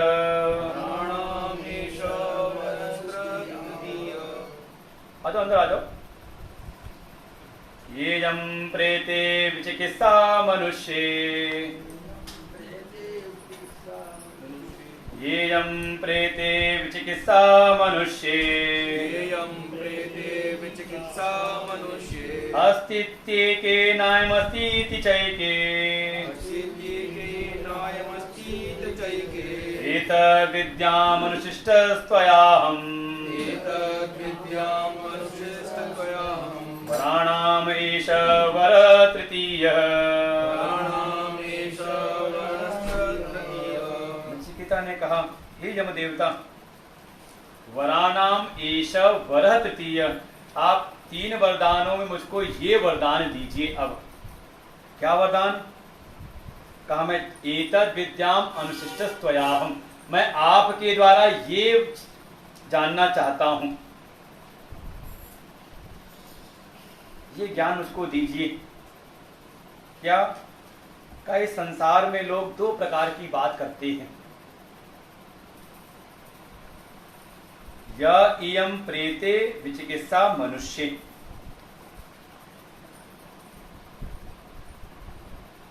इस संसार में जब किसी का देहांत हो जाता है तो मनुष्य के मरने के बाद क्या उससे देहांतर से अतिरिक्त कोई ऐसी वस्तु है? कोई कहता हाँ है, अस्ति इति एके, कि हाँ कोई एक तत्व है जो जाने के बाद भी उसका देहांतर, मतलब प्रेते जाने के बाद कुछ के मन में संदेह है ऐसा कि नहीं, कोई वस्तु है, अस्ति इति एके, एक वस्तु है, नाम नहीं दिया यहां पर अभी कुछ। और कोई कुछ कहते हैं ना अयम अस्ति इति, कि नहीं ऐसी कोई वस्तु नहीं रहती, जब तक ये शरीर है तभी तक खाओ पियो मौज से रहो, उसके बाद का भस्मीभूतस देहो पुनरागमन कुतः, ये भस्मीभूत हुआ ये देह और उसके बाद कौन सा आना और जाना का कुछ नहीं रहता। कोई ऐसे है जो कहते हैं कि कोई कुछ नहीं रहता, कोई सत्ता नहीं, बस जब तक शरीर तभी तक है। इसके विषय में मुझको जानना है। एतद विद्याम, आप मुझको इसी के बारे में बताइए, क्या कोई मरने के उपरांत क्या कोई सत्ता रहती है या नहीं रहती है, ऐसा आप मुझको बताइए, यही मैं आपसे जानना चाहता हूं। भगवान भास्कर इसका मनोरा भाष्य आप देखते हैं। येयम विचिकित्सा, विचिकित्सा का कहा विचिकित्सा संशय, कि ऐसा संशय है। आप लोग के तो नहीं है यहां पर, मरने के बाद आत्मा रहती कि नहीं रहती, मरे हुए शरीर में रहती कि नहीं रहती आत्मा, मरे हुए शरीर में, मृत शरीर में आत्मा रहती कि नहीं? नहीं रहने वाले कितने हैं? नहीं रहती, हाथ खड़ा करो। बाकी सब कौन से हैं? रहती है। फिर रहने वाले कौन है जो कहते हैं आत्मा रहती है? और बाकी जो हंस रहे हैं, मुस्कुरा रहे हैं, बोल नहीं रहे, वो निर्दलीय है। जिस पक्ष में निर्णय दिया जाएगा उस पर हम हो जाएंगे। है ना संदेह? देखो यहाँ पर भी दो प्रकार के हो गए ना। कुछ कह रहे हैं नहीं, आत्मा नहीं रहती, मरे हुए शरीर में मरने के बाद आत्मा नहीं रहती, और कुछ कह रहे हैं हाँ हाँ रहती है। कुछ अंदर अंदर अभी है, ये मास्क का बड़ा अच्छा प्रभाव है। पता ही चला कि उनके मन में क्या बात आ रही है। गर्दन हिलाते हाँ या नहीं तो समझ में आता, वो कुछ बोल रहे हैं, लग रहा है कि पता चल नहीं रहा कि। अब देखिए प्रत्यक्ष यहाँ पर हो गया, दो विभाग हो गए। यहीं पर कई लोगों ने कहा नहीं रहती, किसी ने हाथ उठाए हाँ रहती है। तो क्या है, जानने का मन नहीं है आपका? तो नचिकेता के मन में भी यही है कि इसी संसार में कुछ कहते हैं कि नहीं, मरने के बाद आत्मा रहती है, और कोई कहता है नहीं आत्मा नहीं रहती। क्या इसका विज्ञान, क्या इसका ज्ञान क्या है, आप मुझको बताइए। इस संशय को, ऐसा संशय लोग करते हैं, चिकित्सा ऐसा संशय लोग करते हैं किसके प्रति? प्रेते मृते, मरे हुए। प्रेते मतलब जो चला गया, उसको, उसके लिए, मृत व्यक्ति के लिए। मनुष्य अस्तित्व इति एके अस्ति शरीर इंद्रिय मनो बुद्धि व्यतिरिक्तो देहांतर संबंध्या आत्मा इति एके, कि कोई ऐसे हैं कि इस मनुष्य के मरने के उपरांत ये विचार करते हैं कि शरीर इंद्रिय मन बुद्धि व्यतिरिक्त, कि शरीर मन बुद्धि इंद्रियों से अलग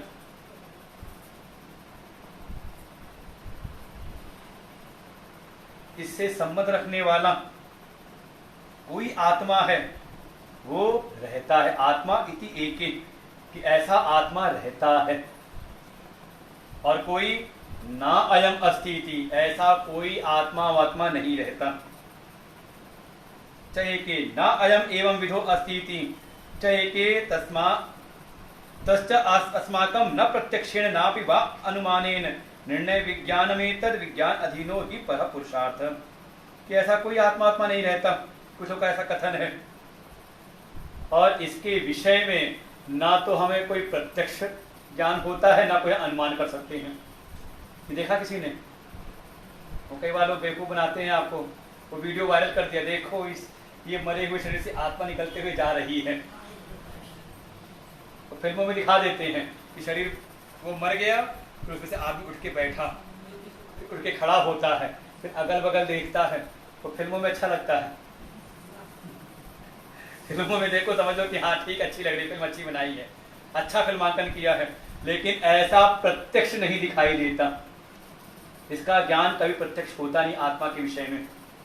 वो प्रत्यक्ष प्रमाणों की विधान, अर्थात हमारे जो प्रत्यक्ष प्रमाण कौन से, कहा 5 ज्ञान की इंद्रियां। हमें नेत्र से देख करके पता लगा सकते हैं, कान से सुन करके, त्वचा से स्पर्श करके, घ्राण से सूंघ करके और जीवा से चख करके। का इन 5 प्रत्यक्ष प्रमाण जो हैं इंद्रियां, इनकी धारा में वो नहीं आता, इसके द्वारा कुछ नहीं जाना जा सकता। और जब प्रत्यक्ष के अंतर्गत नहीं आता तो अनुमान भी नहीं हो सकता, क्योंकि अनुमान भी हम पूर्व में कुछ प्रत्यक्ष जो किए रहते हैं उसके आधार पर ही हम अनुमान करते हैं।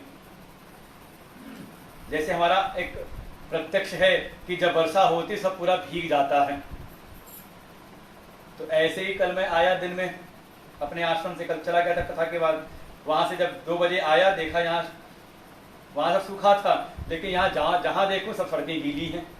कल की बात, परसों की बात है, कल की ना, सब देखा सड़कें गीली हैं, तो मन में हुआ ठीक है हमारे यहाँ बारिश नहीं हुई उधर हापुड़ रोड पे, लेकिन यहाँ पर और केवल यहीं पे थी, जागती विहार में ही, उधर शास्त्री नगर में भी नहीं थी पीछे। तो क्या अनुमान लगा दिया कि यहाँ जरूर बारिश हुई होगी। पहले एक आध घर में देखा तो लगा कि पाइप किसी ने पानी डाल दिया, लेकिन देखा सारी सड़कें गीली हैं। तो प्रत्यक्ष के आधार पे कि कभी हमने ऐसा देखा था, प्रत्यक्ष किया था, उसके आधार पे अनुमान। तो जब प्रत्यक्ष नहीं हो सकता तो अनुमान कैसे? तो कहते हैं प्रत्यक्ष और अनुमान दोनों के द्वारा ही इस विषय में कोई निर्णय नहीं दिया जा सकता। और तो जानना क्यों चाहते हो?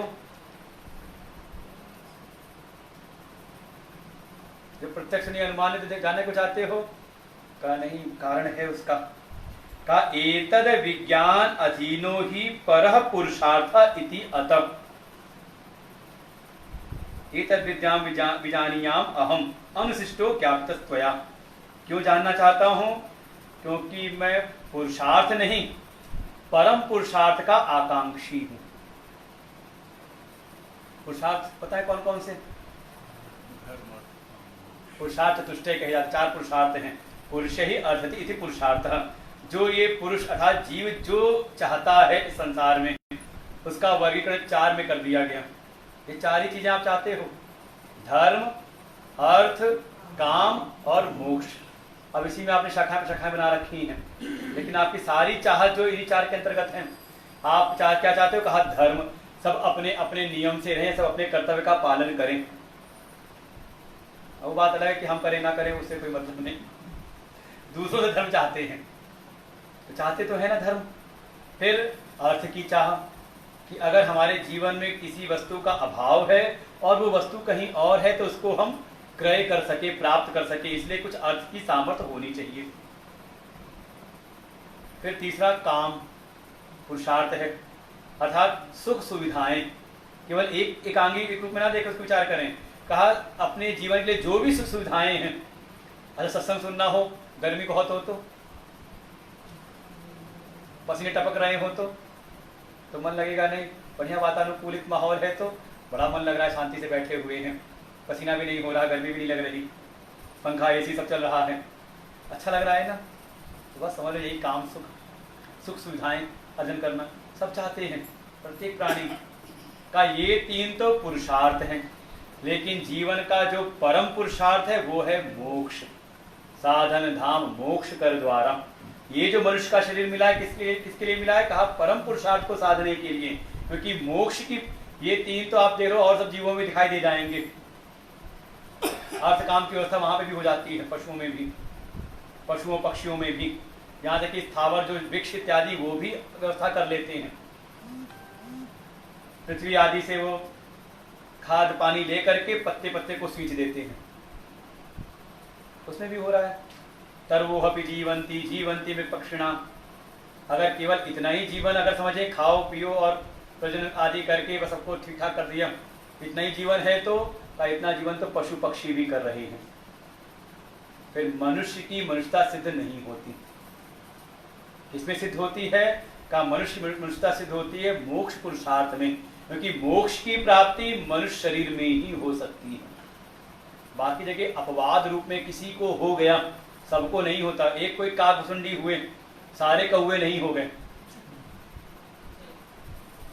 देवताओं में भी इंद्र को हो गया, बाकी को सबको ज्ञान नहीं हुआ। जहां भी नाम आएगा इंद्र का, और थोड़ा उपनिषद में नाम आएगा जात वेदस और मातरिश्व, अग्निदेव को और पवन देव को। अच्छा, इसीलिए देखिए अग्नि को कहा ना ज्ञ ब्रह्मज्ञम, इसीलिए कहा होगा। देखिए संगति लगा रखी, वेद श्रुति कहीं पे भी निरर्थक नहीं है। मातरिश्वा को उपनिषद में आता है कि उनको भी ज्ञान की प्राप्ति हुई इंद्र के द्वारा, उनको स्पर्श संस्पर्श प्राप्त हुआ था। जो यक्ष के रूप में प्रकट, कभी के अनुसार का स्वाध्याय करें तो उसमें आएगा प्रसंग ये। तो उनको सभी देवताओं को नहीं, लेकिन मनुष्यों में का बहुतों को, बहुत सारे तर गए। तो परम पुरुषार्थ के आकांक्षी हैं नचिकेता। कहते मैं इसलिए जानना चाहता हूं क्योंकि जो परम पुरुषार्थ है मोक्ष की प्राप्ति, अर्थात इस भवसागर से मुक्ति प्राप्त करना, ये जो परम लक्ष्य परम पुरुषार्थ है, ये अधीन है इस विज्ञान के। ये कहा एतद विज्ञान अधीनो ही परः पुरुषार्थ। जो ये प्रश्न पूछा, तीसरा प्रश्न, बाकी जो है वो इह और परलोक की सुख के प्राप्ति के लिए है संसाधन रूप में, इसलिए उनको भी हमें करना चाहिए अगर आप साधन सुलभ चाहते हो अपने जीवन में तो। लेकिन परम पुरुषार्थ का इन दो वरदानों से कर्म के द्वारा प्राप्त नहीं हो सकता। वो किसके द्वारा प्राप्त होगा? का इस आत्म विषयक जो विज्ञान है उसके द्वारा ही, कि देह के अनंतर वो आत्मा रहती है या नहीं रहती। कोई कहते हैं हाँ अस्ति इति है, और कोई कहते ना अयम अस्तिति, कोई कहते नहीं ऐसी कोई आत्मा नहीं। तो दोनों देखे यही विभाग दिखाई दे गया। जानना चाहते हैं तो पूरा फिर उपनिषद सुनना पड़ेगा। तो प्रश्न का बीज उत्पन्न हो गया ना। अब ये प्रश्न केवल उपनिषद का प्रश्न नहीं है, आपके अपने मन का प्रश्न है। बस ये है कि यही जिज्ञासा और तीव्र हो जाए। अब ये नहीं कि बस गुरुजी यही सुना दें, बस आज सुना दे ठीक है, का एक प्रश्न चित्त में बैठा रहे, मरे हुए शरीर में आत्मा होती कि नहीं होती। ये पूरा सत्संग के बाद बताया जाएगा, अभी तो केवल पात्रता देखी जाएगी।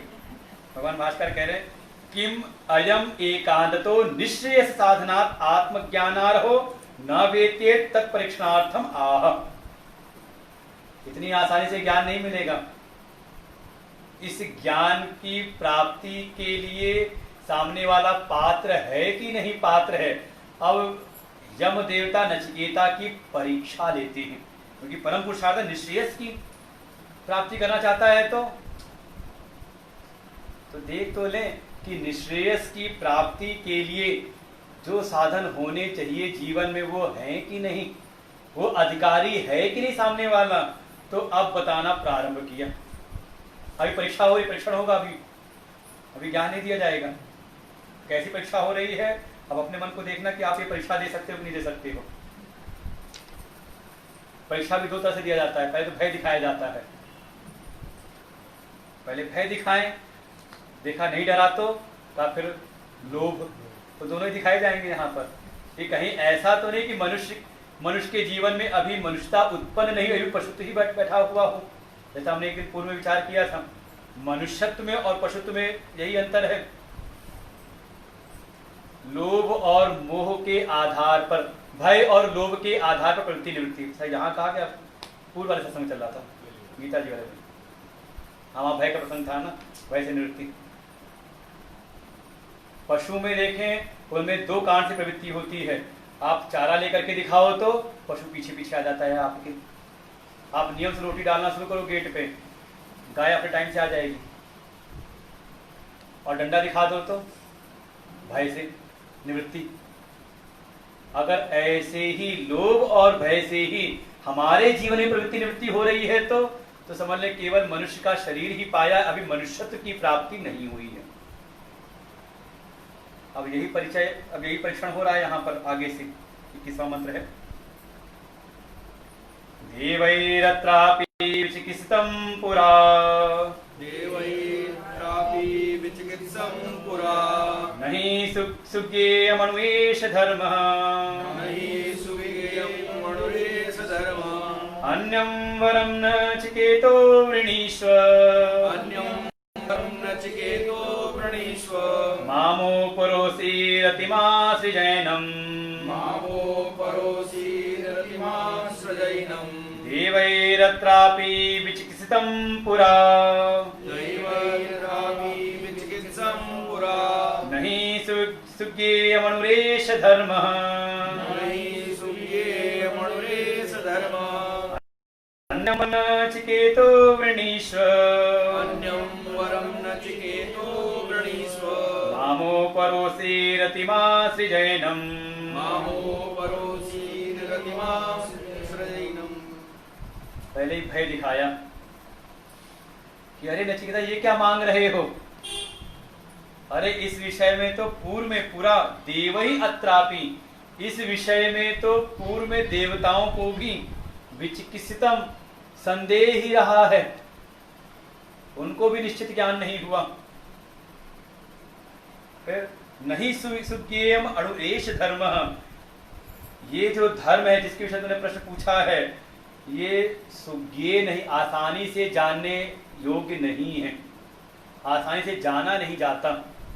क्यों? क्योंकि अणुरेश अणुएश ये जो है बहुत ही अणु है, अर्थात बहुत ही सूक्ष्म है।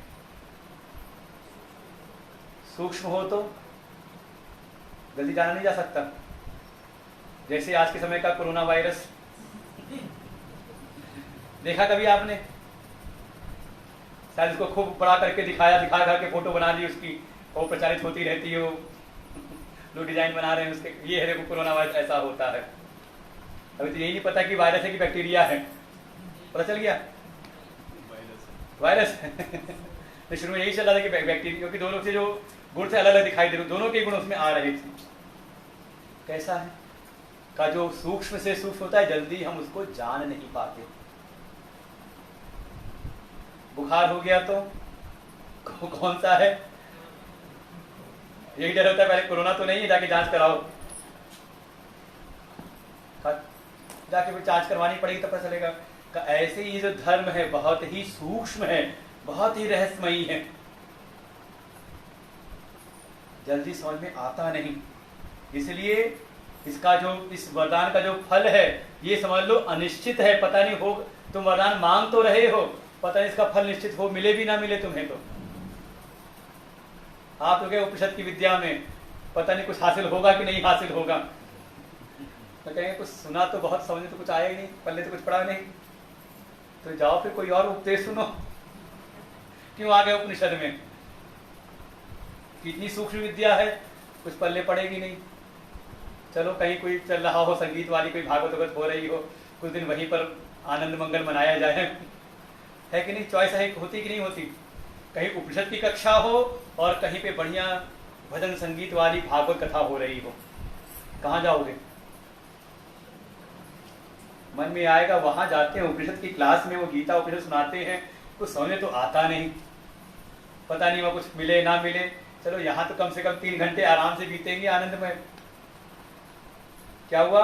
उसका निश्चित फल है कि चलो उस समय तो आनंद मिलेगा ना, लेकिन यहाँ पर 1 घंटे आंखों को झपकने से ही बचाना पड़ता है कई बार। तो तभी कथानक चल रही है, अगर जब विषय में प्रवेश करेंगे तो यही होगा। हमें याद है एक बार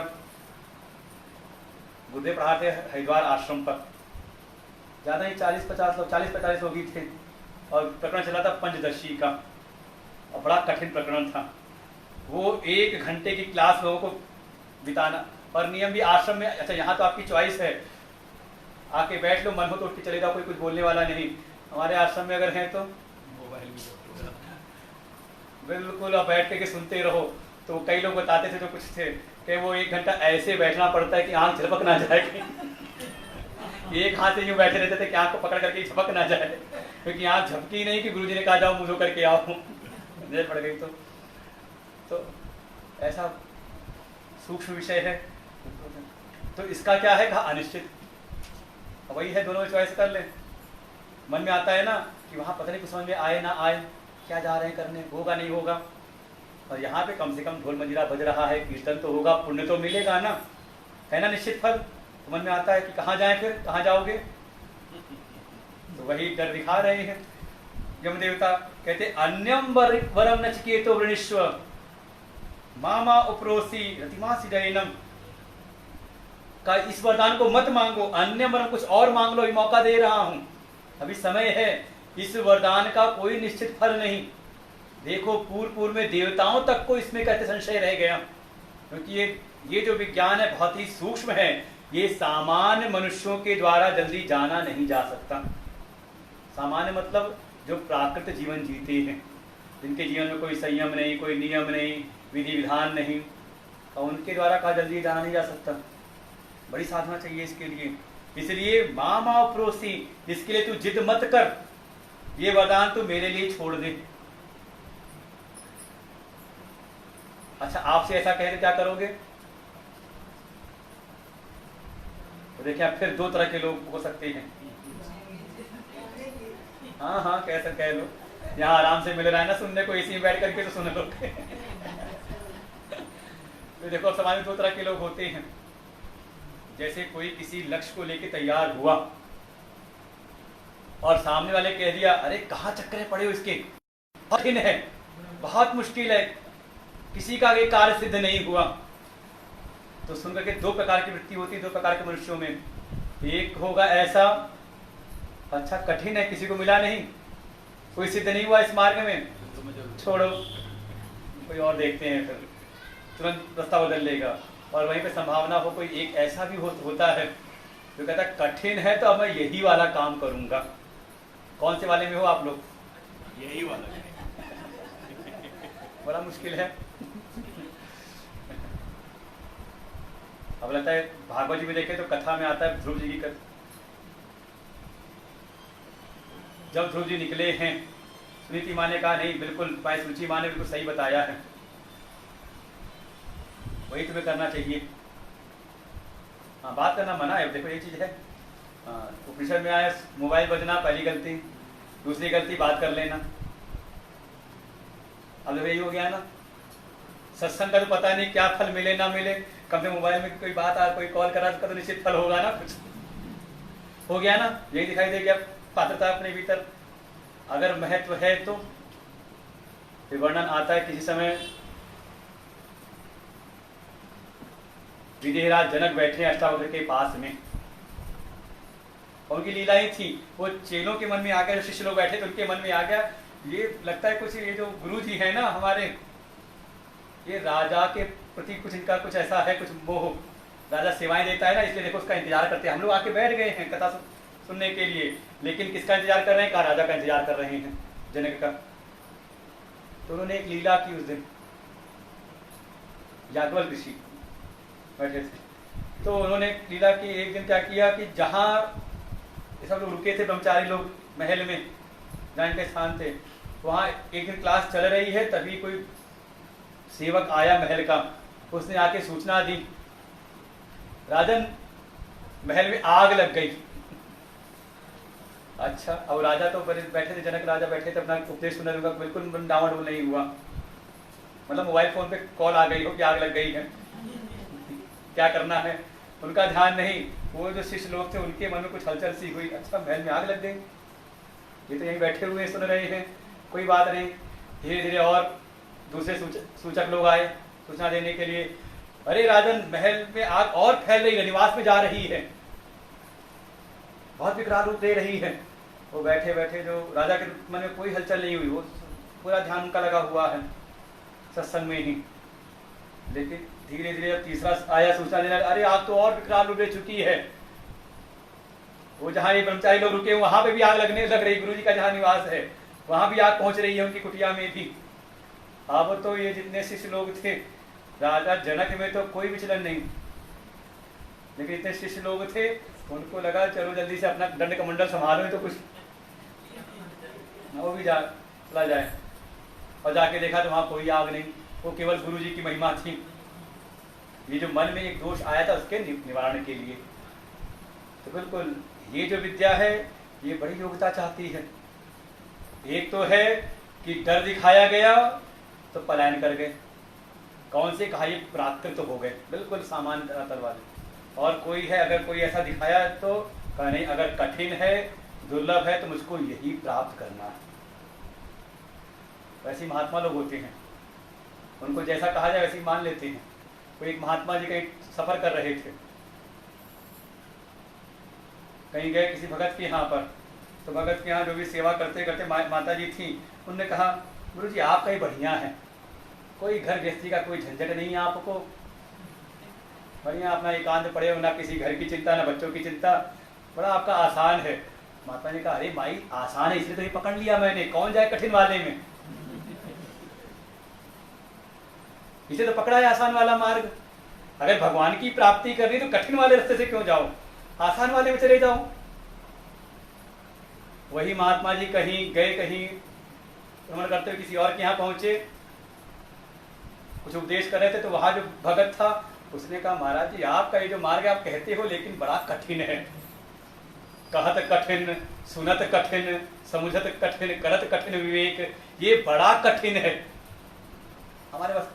तो महात्मा जी कहते इसीलिए तो चयन किया है, कठिन है, आसान तो सब कर लेते हैं, भाई कठिन काम करे तब तो हमारी कोई महिमा है ना। तो ऐसी व्यक्ति तो कौन सा करना, आसान वाला कठिन वाला, हम मन को पक्का करें। भगवान भास्कर यही कह रहे हैं,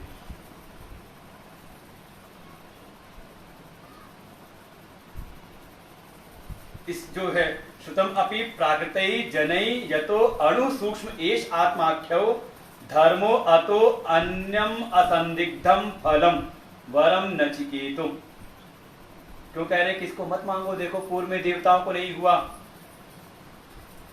बहुत सूक्ष्म है, बहुत गूढ़ रहस्य है, जल्दी समझ में आता नहीं, सुष्ठु गेयम, ये ऐसा आसानी से जानने वाला नहीं है। और उसमें भी जो प्राकृतिक जन ही, जो थोड़ा प्राकृतिक जीवन, प्रकृति के साथ जो जीवन जीने वाले हैं, मतलब मौज मस्ती से जीवन जिए जाओ, कोई संयम की आवश्यकता नहीं। जैसे हुआ नींद 10 बजे खुले तो 10 बजे उठो, कौन सुबह उठ के, अगर सब ज्ञानी हो जाए तो अखबारों तो सब ज्ञानी हो जाते, 3 बजे उठ के अखबार बांटने चला जाता है, ऐसे लोग करते। तर्क तर्क नहीं, कुतर्क है। नहाने से सब भगवान प्राप्त होते, सब मछली जीव तनु सब तर जाते, हमेशा जल में तरे रहते हैं, है ना, तो कुतर्क सब। तो ऐसी जिनकी प्राकृत बुद्धि है कि बस खाओ पियो, जैसा जीवन चल रहा है बस भोग में रत रहते हुए, ठीक है कभी बैठेंगे डाइनिंग टेबल पे, यूट्यूब पे सुन लेंगे आत्मज्ञान, ऐसे नहीं, अनुशासन के अंतर्गत ऐसा जो है।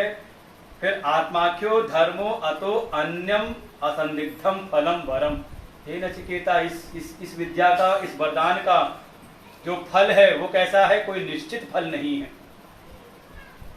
बाकी सब में कोई और ऐसा वरदान मांग लो जिसका कोई निश्चित फल हो, जैसे तुमने पिता की शांति मांगी मैं तत्काल दे दी, तुमने स्वर्ग की विद्या मांगी मैं तुझको पूरा उपदेश कर दिया, ऐसी कोई और वरदान मांग लो।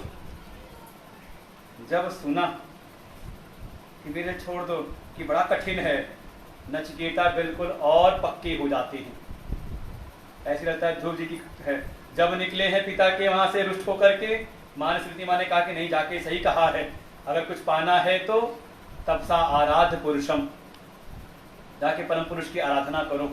और चल पड़े तो रास्ते बाहर, नगर से बाहर निकलते मिल गए देवर्षि नारद, और उन्होंने बिल्कुल ऐसी डर दिखाया है वहां पे भी, अरे तुम इतने छोटे से बालक हो, 5 वर्ष के बालक हो, अरे भगवान की प्राप्ति करना इतना आसान नहीं है, बड़े बड़े योगी जन हजारों वर्ष तपस्या करते हैं तो उनका दर्शन नहीं पा पाते, तुम तो अभी अबोध बालक को, खेलने कूदने की उम्र है, और जरा सी बात में, अरे बच्चों को तो बड़ों की बात को तितिक्षा रूप में सहन कर लेना चाहिए, और अपने छोटों पर हंस के टाल देनी चाहिए, और बराबर वालों से मित्रता रखनी चाहिए, ज्यादा बड़ों की बातों को दिल में लगाना नहीं चाहिए।